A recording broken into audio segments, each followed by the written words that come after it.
wonder, will you make this? Feeling good, got some weed up in my wood, chasing dreams just like I should, letting go because I could. Used to have Welcome back to another episode of JK Philly.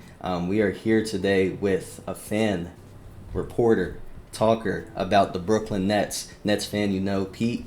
Pete, how you doing, man? It's good to see you. Thanks for coming on. Of course.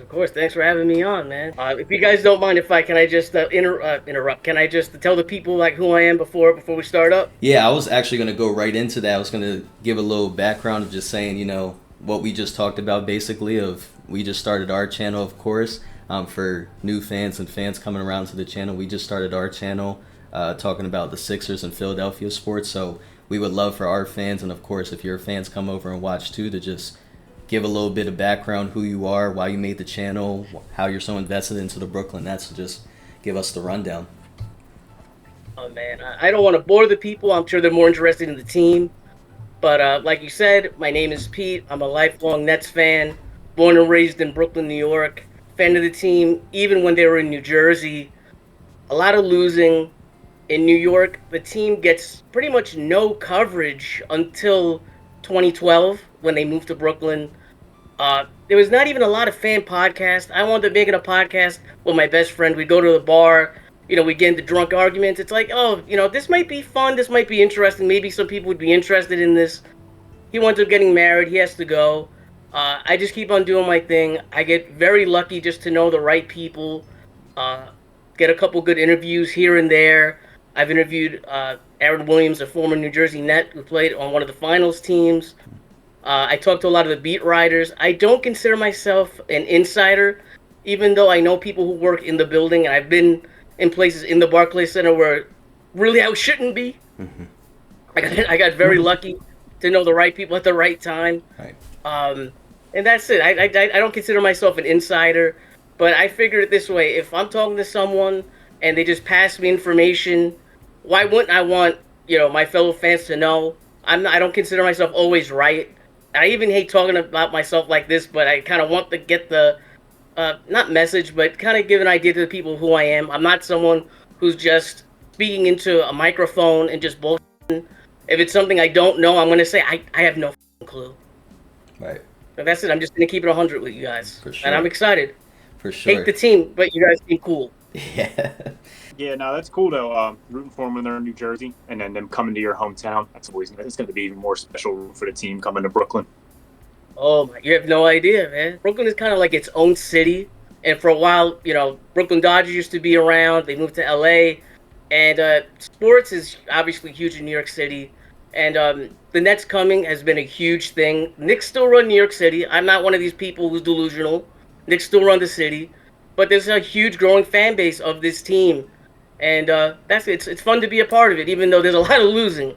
But it is what it is. It is what it is for sure. We've definitely, we're not really accustomed to much of losing too much during the regular season. Of course, we're a second round exit team almost every year. But that's a different topic for a different day. But let's move right into these questions. Like I said in the beginning, nothing too in depth. Of course, obviously go as in depth as you want to. We're all here for the basketball chat at the end of the day. But of course, right now I believe you guys are 23-51, something like that. I know you guys are playing right now. We're recording this a week or so outside of the end of the season. So, what are your thoughts? You're starting with Mikal Bridges getting traded in the beginning of the season for a boatload of picks. What was your thought, back in the offseason starting in the 2024-2025 season? I got to even take it back even a little more than that, right? I'm going to go back to last season, right before the All-Star break. Jacques Vaughn is the coach. Nets get blown out by the Celtics. I think it's like a 50-point thrashing. Nets are not in the game at all. A couple weeks before that, I think like the starters only played like half the game and they wanted to rest them. A lot of the team wasn't too happy about that. Jacques Vaughn is kind of like a happy-go-lucky coach. He's not game planning for each team. So you're pretty much just throwing out the same type of game plan for every team. People don't like that around the locker room. It's around the Boston game that Mikal Bridges makes it. This is not reported in the news too much, but you guys could look this up. That's around the first time Mikal Bridges brings up possibly going to the Knicks. And all of a sudden we see him go. We have to keep in mind Josh Hart, Brunson, DiVincenzo, they went to college together, right? Right. Bridges goes on their podcast. Net fans aren't too happy about it. Knicks thrash the Nets in a game. They're hugging after the game. Net fans aren't too happy about it. It's a couple things in a row, and it's just very fishy to me, like knowing like the ins and outs. You have an agent. Each player has an agent, right? And those things happen, and then all of a sudden we see, I think it was like a Subway's commercial, or no, it's a Chipotle commercial with Bridges and Josh Hart. Mm-hmm. And they're doing a lie detector test, like, do you want to be my teammate? And it's just, if you have an agent, wouldn't you say, like, maybe that's not a good look if you're trying to win over the fans in Brooklyn? Right. I talked to, I can't even say, one of the announcers of the team, and he tells me Bridges wasn't happy coming to Brooklyn. They wanted to stay in Phoenix. You know, like, he's happy that he gets the ball out. He didn't want to go. He didn't want to come to Brooklyn. He wanted to stay in Phoenix. They were winning. They just went to the finals 2 years ago. Right? So there's a lot of rumblings. We go to the summer. Marks gets very lucky with that offer from Leon Rose, all those picks and whatnot. Nets kind of got to build back their future because they could do another deal with Houston. We get our first round pick back this year, and it leads to a very interesting situation of you get a new head coach in Jordi Fernandez. He thinks he's coming in to a team that's going to be competing. The GM does not want to compete. He wants to tank. The head coach wants to win. And what leads into this is a season of pretty much the head coach trying to win. The players have to, they're playing for their NBA lives, so they're not going to tank. Yeah. And then you have, like I said, the GM who doesn't want them to win. And we're not getting a lot of talent on the team and whatnot. And it's a season of not deciding where you want to go. You just couldn't, they couldn't pick a direction, and this is what happens. You get stuck in the middle. And that's why the Nets are exactly where they're at right now. Before the season started, right? I'm sure you guys saw, Nets were picked to be the worst team in the NBA. They aren't. They should have been tanking this year. Yeah, you do. And you always put coaches. It's tough coming in, like you said, to a situation like that. Because, like you said, players and coaches, you don't want to be the coach who gets there. Everybody in the organization wants to lose. So you lose, and then you get all these picks. Maybe you get some decent players. And then the first sign of something not going completely right, then they get the coach out of there. And, then they start all over. It's it's a tough position to be in as a coach for sure. Jordi Fernandez, this is, off the record. Of course, you could post this, but this was told to me off the record. Jordi, I believe this to be true. People would take it with a grain of salt. Jordi Fernandez was not aware that Bridges was going to be traded. He thought Bridges was going to be on the team this year. So, I don't know if he's totally shocked, but he's not happy about it. Right. That was your best player. Mm-hmm. What? Yeah. Yeah, no, it was definitely interesting to hear, and stuff like that you're saying. We as Sixers fans or any other basketball fans, it's just like we would have never known that. We don't know his actual feelings and stuff like that. So it's definitely a insight to see like how he was actually playing, because he was performing. I think it was last year, right? We went up against y'all in the first round, and it was just like Mikal Bridges was the one that we had to look out for each game. So it definitely should have been this year that the tank should have started. Let's transition. I got a couple of things. I tried to put them in order as best as I can, but really I want to talk about Cam Thomas. I don't know if Cam Thomas has been injured throughout the season or if he got hurt midway through the season, so I don't know where to rank this at, but I just want to start with him. Obviously, looking at from an outside view, I would assume that you guys all view Cam Thomas as your best player right now.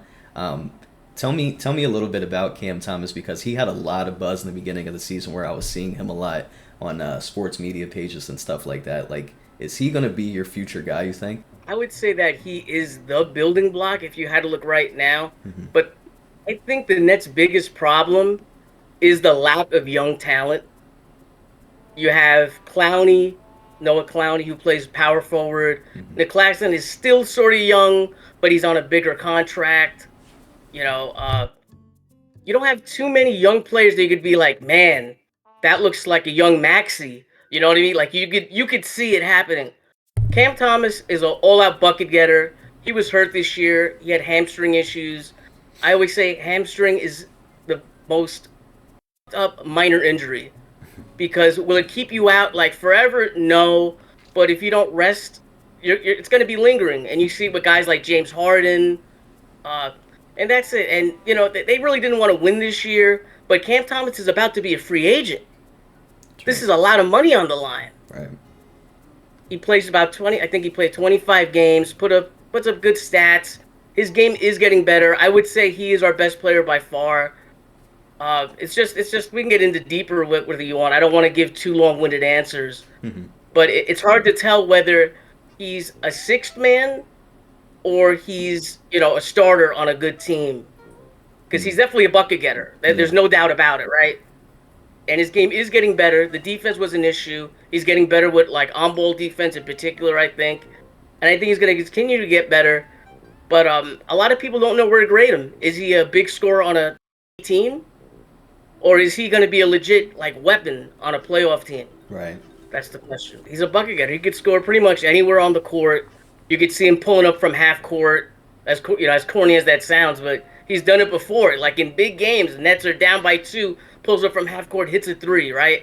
Like he's a bucket getter. I'd say the weaknesses to his game is he's kind of a tweener. He's not a point guard, but he's not really a shooting guard. He's pretty much a shooting guard in a point guard's body, but he doesn't have the quickness. He has the mid-range game. Like I said, his defense was a very, very big knock on him. It's getting better. Still not great. You can get lost in the pick and roll. But I think his offense more than makes up for it. A lot of ISO ball early on in his career. But he has a nice passing touch when he does pass. If I was going to just do like a little scouting report and I had to pick one thing he could work on, I'd say the three-point shooting. But then it's so hard to knock him on that also because the Nets really have not had a true like dominant point guard to feed him the ball. And a lot of the time when the Nets are playing other teams, he's getting double teamed. Right. You know what I mean? Like it's kind of tough to grade someone, but he's still putting up 20 plus points while being the main focus of other teams' defenses. Exactly. So it's tough. It's tough. Yeah, it's I like that you said that too because last year, like you said, he looked like a guy who could go and get a bucket, but his feel for the game didn't always feel there. But early on this season, it wasn't great or spectacular, but you kind of saw some development where like you kind of felt he was getting more of a sense for like what you want to do on an NBA court night in, night out, where it's not just like you said, ISO ball, go get a bucket real quick. You saw it a little bit. It's just, the ultimate question is, how high is that ceiling for those other parts of his game? I'm going to even disagree with you and give you a little pushback. I think he's grown a lot. And another thing that you guys wouldn't know this unless you follow the Nets. He's had I think he's had Steve Nash as a coach, Jock Vaughn as a coach, Jordy Fernandez. I forgot, man. I can't believe I forgot this guy. He was an intern coach after Jock Vaughn. I forgot his name. He's had about 4 coaches already in his very short career. And at the beginning of the year, his game wasn't very well suited to this offense that Jordy was putting up. But you could see that he was assimilating to it. And like I said, I think he's 24. I got to check that up. Maybe I'm wrong. I think he's 24, 25. He's still very, very young. He's 23 years old right now. The start of next season, he'll be 24. So, he still has plenty of years to develop. In 3 years, he'll be 27. Yeah. That's insane. Yeah. And he's already putting up 24 points a game. It's never easy rotating coaches, man. People, I think, underestimate that, man. Learning a new system, even if it's, they're like, well, it's the same sport. It's like, man, it's a new system every year. These players need some consistency, especially when they're young. Yeah, so he's definitely a player I want to keep some tabs on the look at, see what's going on with him for the years to come, because I definitely think he's going to be a star, if not, a definitely good piece on somebody's team. So, but yeah, as we continue on, a lot of the stuff, like I stated in the beginning, is what are the biggest media points that have been talked about throughout the season with the Nets. I think chronologically, the next thing that happened was the trade for D'Angelo Russell coming back to the Nets from the Lakers, trading away Dorian Finney-Smith and Shake Milton and maybe a pick, maybe not, maybe it was the two players, I forget. How do you feel about D'Lo coming back? Let's be very clear here. This was not a D'Lo trade. This was a Dorian Finney-Smith for a contract trade. Okay, D'Lo's a free agent at the end of the year. He's an expiring contract. Nets needed a point guard. It just fell in like right there, and it's mixed feelings because he was a fan favorite, right? But on the other hand, we're trying to lose. Like, I'm gonna ask you this a little later, but like half the fan base doesn't want to tank, and the other half does. So you just brought a player who's going to be a free agent, meaning he's going to be hustling, he's going to be busting his ass, he wants to put up the numbers, he wants to win. And like I said, the GM does not want to win. So it's kind of, you traded Dorian Finney-Smith trying to get draft picks and get rid of talent, and you kind of went almost backwards. So it was mixed. I wasn't even sure about I didn't know much about the Finney-Smith contract. I wasn't even sure what kind of contract he was on. I knew D'Lo was a fan favorite, but it was just kind of one of those moves. Like, I don't know, when my team's bad and not winning, I want to see young players, being the focal point of the offense and stuff. And like you said, with D'Lo coming in there, he's trying to sell himself to teams in the offseason. I don't want him taking all the shots. So it was an interesting move. I want to ask you guys, I'm sorry if I'm going to derail this, but what would you say, like, to Nets fans? Was it worth tanking like the way that you guys did to get a Joel Embiid and a Ben Simmons and have a building block of continued success for a possibility to keep you at least in the running? Absolutely. Because my whole thing with the process, a lot of Sixers fans think it's a failure because Embiid's always hurt and Simmons didn't pan out and Fultz didn't pan out, where I always say you tank to get somebody like Embiid. You got a franchise cornerstone player. You might miss on a couple of those other guys that you try to go for, but you got Embiid. You build around, because a lot of people, because of his injuries, a lot of people downplay what Joel Embiid is. He's one of the greatest players in franchise history. We've been starving for a star since AI. And I would say embrace the tank to Nets fans because, man, let me tell you, them years after AI left and it was just Andre Iguodala and company and they were the 8th seed and getting bounced every year. Yeah, it was real fun to watch them beat the Bulls that year when D Rose was out and everything, but you knew there was no long-term sustainable, like, we're going to build a championship around Andre Iguodala. No disrespect to Iggy. But no, I don't look back at the tank and regret at all, man. Appreciate that. I'm gonna actually clip this and post this online because there's a lot of people, a lot of Nets fans, I mean, that it's kind of crazy in my opinion. It's really like a 50-50 sort of thing. People taking it personally. But yeah, people don't want to hear about that. All right, let's move into the last real question that we got, talking about the 2024-2025 season. Like you stated a little bit earlier, talking about Ben Simmons, I think as Sixers fans, we need to collaborate on something about the hate of Ben Simmons together. I know he didn't play, anywhere close to the amount of games that he played with Philly, but what was your experience, if there was any, really, with Ben Simmons on your team for his time that he was on that team? Mixed reaction. I'm actually more mad at Sean Marks for making the deal. I'm not mad at Ben Simmons. Supposedly, I think they didn't even look at his physical when they made the trade. I don't know if that's been reported or not. I think that's insane. The first year after the trade, I'm not mad that he doesn't come back. I'm furious. Okay, I'm furious that he doesn't come back, but I get it. Back injuries are no joke, right? Then you have the year of Kyrie, KD, and Ben coming into camp together. Ben just having the surgery literally months before. He battles back, and he probably should not have been playing, but with the players on the team, they made a push. It didn't work out. And you see the little flashes here and there, but you're not getting the real deal. And overall, I'd say it's a negative experience. People can take this how they want. Supposedly, the Nets were shocked, or I wouldn't say shocked, but they were not expecting Ben Simmons to actually be bought out a couple weeks ago. As you guys know, he wanted to join the Clippers. Comes back, I think as recently as like a week or two ago. And he's like hyping on the fans to boo him, sort of like what he did in Philadelphia. Yeah. And Nets fans were a little rough on him, but I feel like pretty much try to support him, considering like the back injuries that he had. I read a medical journal on the type of injury that he had. A lot of players don't come back from that. A lot of players don't, and he had a couple back surgeries. So I think it's more of a team fault here. And I salute him for trying, but no cigar, and him for f***ing us. Fair enough. Yeah. One of the most frustrating guys I've ever watched as a Philadelphia sports fan. All the potential in the world, but just either whether it's a combination of not really wanting it or being too scared to go get it, it was nightly frustration. Oh, and the last thing on Simmons I want to say, the most frustrating thing for me to see, one of his first game, no, it is his first game with the Clippers. He goes, and I think he drove about 5 times and finished with layups. As you guys may know, as he's laughing, I can see him laughing. It's like, sometimes this dude was like scared. Yeah. Have a wide open layup and scared. It's just like, so you go over to Clippers and now you're good. It's like, are you holding back? Like, what is, you just don't know the difference here. And as you guys know, he was eating up like $40 million of our cap space.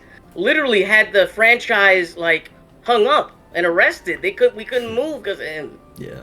I feel like that's one thing that we'll always share is the hatred for him, or the very dislike of him, we'll say. Yeah, like I said, we talked a lot about the 2024-2025 season. Got to know a little bit about your thoughts and feelings about, some trades that happened, the way that your team performed throughout the season. And now we're really wanting to dive in a little bit to next season, 2025-2026. What do you think is the real plan that the Nets have, or at least that the Nets should be doing for next season? You got 2 different answers, and my thoughts, and if I was Sean Marks, I would have tanked this. I would have done what you guys are doing, shamelessly sitting everybody, going for these L's, getting the best chance you can to draft the best player, and obviously that didn't happen this year. I would tank again next year. To me, it looks like if the right player comes along, if Giannis winds up becoming available, that's like the big rumor right now in Brooklyn. Sean Marks loves Giannis. It's a rumor that's been going on for a couple years now, starting as whispers to now being written like in the New York Post. If Giannis is available, I just feel like they're going to try to go for him, unfortunately. I don't think it works on the timeline. It makes no sense when the entire roster is 25 and younger, basically, and then you're adding in a guy who's pretty much like a bully ball player.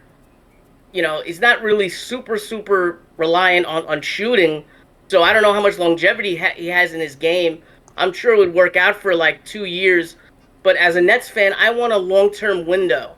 I wouldn't mind building around an Ace Bailey, Cam Thomas, and somebody next year. That's what I would like to see. Like, we've always, as Nets fans, we've seen them go for Deron Williams. We've seen them go for Paul Pierce. We see them go for KD, Kyrie Harden. Like, I wish they would take a note out of your guys' books and just try something different. Maybe, you know what I mean? Maybe we get an Embiid. Maybe we don't. Maybe we get a Ben Simmons. You know what I mean? You don't know until you try. But you put yourself in the best position to have a long-term window. Because you guys drafted the guys you drafted, you were able to have a Jimmy Butler, Tobias Harris, Joel Embiid. You know what I mean? All on one team. Well, because of the salary cap and whatnot. And I feel like that should be the way that they're going to go. I wish they would go. I think they're going to try to go for the quick fix. If not this summer, then next. Yeah, like you stated earlier, I was going to ask a little bit about that too, about your thoughts about the draft. Obviously, like I said in the very beginning, we're battling for that spot. We need that. Oh, no, you guys, no. This is over. You guys got it. Yeah, the Nets have won 2. The Nets were 5-15 after the All-Star break, right? Mm-hmm. We're 5-15 after the All-Star break. We've won the last 2 out of 2, and they're playing tonight. I think they're playing the Wolves. They are. Yeah. I don't know if they were losing before. I don't know, but point is, you guys are shamelessly doing the right thing. Sitting everybody you need to sit, and you guys are gonna have a better chance to draft a player. And now you know what's gonna happen next year. You got Embiid, you got Paul George, you got Maxey, and then what if you get a Cooper Flag? You know, like it is a possibility that can happen. No, fuck that. We're not doing that. We're not- No, man, I keep saying that. I keep saying, I'm like, hey, man, we get that spot. We got a little bit of percentage. As long as we got a percentage, we still got a chance. But no, I don't really think. But like you said, Ace Bailey. Anybody else you're really looking at if you get into that, that lottery spot that you think would fit well with the team that you got going on right now? Obviously Harper is the dream. We don't have a point guard really. Mm-hmm. Harper would be. I'll be very honest with you guys. When I don't know anything, I will say something. Mm-hmm. I'm not the hugest draft guy, but if they say Cooper Flag is who he's supposed to be, that sounds like a generational talent. You don't pass up on him.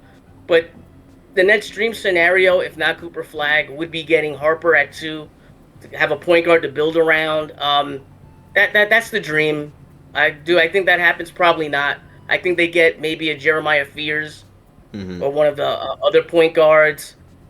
Sean Marks has been pretty good with scouting in the past, so I guess I trust him, but he's always drafted in the 20s. No risk. Now there's a lot of risk. If you miss here, it could be disaster. Right. You miss in the 15 to 20 range, nobody looks at you crazy. You miss in the 5 to 10 range, and people start asking questions. Well, yeah, like I said, if you got anything else that you want to go over, that's the majority of the stuff that I wanted to hit. What's up with Paul George? Man, don't get me What's that? started on Paul George. Paul George. Help me out here. I I don't understand. We've been talking all season about Paul George, and what it comes down to is that Paul George was getting the bag. That's all it really is. Came to get a bag. Who's going to give it to me? Philly's going to give it to me. All right, I'm going to Philly. If he didn't hyperextend his knee, if he wasn't, getting misfortunate with his injuries and stuff like that throughout the season, it could have been a completely different story. What it's just looking like is, hey, man, I got my money. I'm good for this year. Embiid's hurt, so I'm not. If Embiid's hurt, I'm not playing. Basically, is what it looks like. So I don't know what it is. I don't like talking about Paul George when he's talking about I'm gonna end my podcast in February when we already lost 60 freaking games by that point, and then he gets hurt two games later, and he's like, okay, I'm done for the season now. So I don't know what's up with Paul George at this point. We want to trade him, but nobody should be dumb enough to trade for him. I don't know what's going to go on with him. Yeah, and I think he's also a victim of in this age where like you have Kevin Durant, LeBron James, and Steph Curry, these guys that are still at this elite level at a very old age. Paul George is 34 years old with an injury history. It's not crazy that like, the athleticism might just be gone. It might be done. He's 34 years old. Like you got LeBron James making everybody forget you're not supposed to be 40 years old, still dropping 25, 7, and 7. Like that's not what the NBA is, man. You lose that step. Sometimes it's gone. That's your game.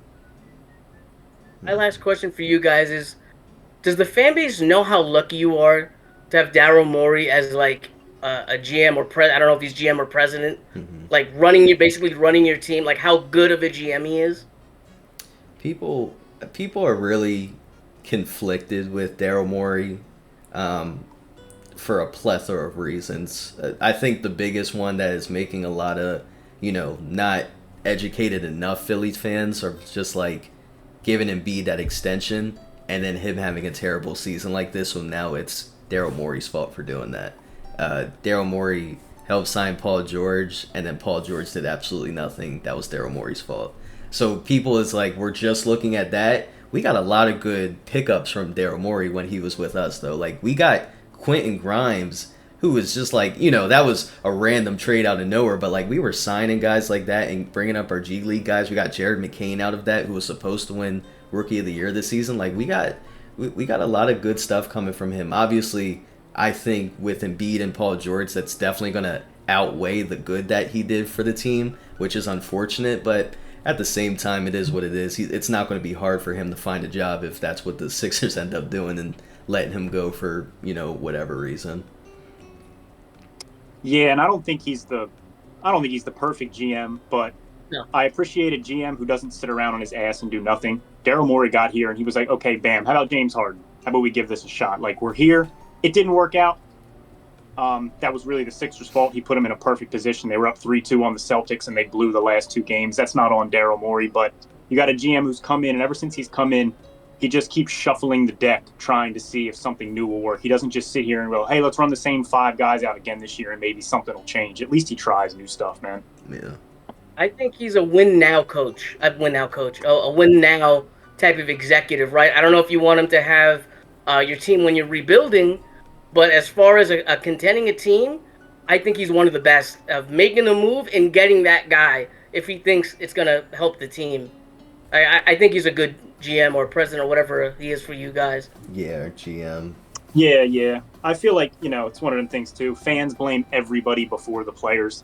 Like, it's the GM's fault. It's like when the team underperforms, the coach doesn't know how to do rotations or scheme. And it's like, you would think, if you listen to just fan bases, you would think no coach in the NBA knew how to draw up a rotation or scheme for another team. Like, everybody thinks their coach is the worst in the league. Mm-hmm. I listen to Warriors fans complain about Steve Kerr all the time. I'm like, how much more does he need to do? Yeah, right. Definitely appreciate you coming on. Like I stated in the beginning, this is our start, really, to start interviewing all 30 NBA teams, see what we got going on, getting the inside view from everybody. So definitely appreciate you for being one of the first people. If you guys have not already, make sure you subscribe to the channel, like the video, make sure you follow and subscribe. All of Pete's social, they will be in the description. Thank you. You guys can find me at NetFriends, on Twitter and YouTube. Obviously, a lot of people are going to be watching this are going to be Philadelphia fans. I don't expect you guys to turn into Nets fans overnight, but I interview a lot of national writers also. You guys might find that interesting. I'm doing a draft series coming up very, very soon, as soon as next week, depending when this comes out. And thank you guys so much for having me. I appreciate it. Yeah, thanks for coming on, man. We really appreciate it. Yeah, absolutely, man. It's always nice to talk ball. Thank you guys for watching another episode of JK Philly. Make sure you stay tuned by subscribing to the channel.